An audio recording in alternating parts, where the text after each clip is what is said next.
Industries evolve. Clothing, once stitched by hand, is now made by the millions.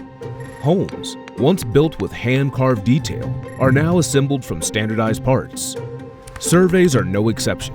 What was once personal and deliberate is now available at a massive scale. It's progress, but not without its sacrifices.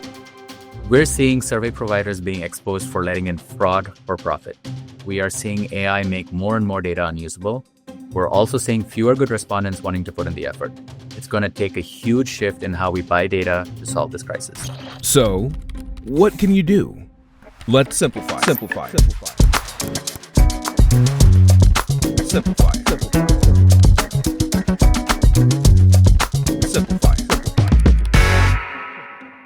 Once upon a time, you knew who answered your survey. A signature on a clipboard, a registered phone number on the other end. Even early online panels were limited to curated mailing lists. But as technologies evolved, so did fraud. As an industry, we build layered defenses. For example, a first layer of defense could be the machine level checks, looking at machine patterns for fraud. Secondarily, we could also look at behavioral patterns specific to the respondent themselves. And finally, we can also leverage the wisdom of the crowd, looking at how good respondents behave vis-a-vis poor quality respondents. We're also using AI to fight AI. And the thing is, fraud does not sit still. Every check meets a new workaround, and of course, fraud prevention alone does not guarantee quality. But in a $119 billion industry competing on volume, most providers skip nuance and sell certainty.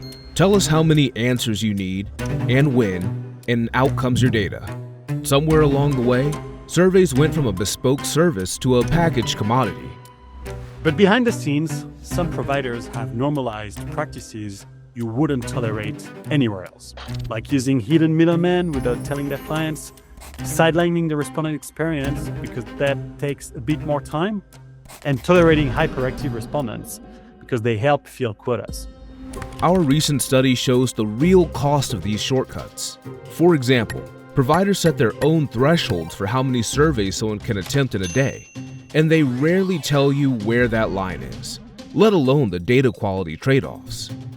With most providers, you don't know how many people were actually on survey number 98 of the day and messing up your insights. So it's not just fraud that's the problem. It's that any provider can use the high quality label without having to prove it. That's how you end up with data that's not always good, just good looking. One of the reasons it's hard to tell from a supplier level who's good or who's bad is that there's a lack of transparency and a lack of involvement in the system. It's time to change that. You wouldn't accept a candidate without checking their references. And you wouldn't expect to buy a home at half the market price in a crime neighborhood without asking what's wrong with it. Surveys are no different. They are an amazing way to gather human insights, but they need to be done right. Insights cannot be bought like a product on a shelf. New threats emerge every day in our space, so it's all about assessing trade-offs and making sure the partner you work with is transparent with you in terms of the risk associated when you purchase insights. Because in high-stakes decisions, if you can't see the risks, how can you trust the results?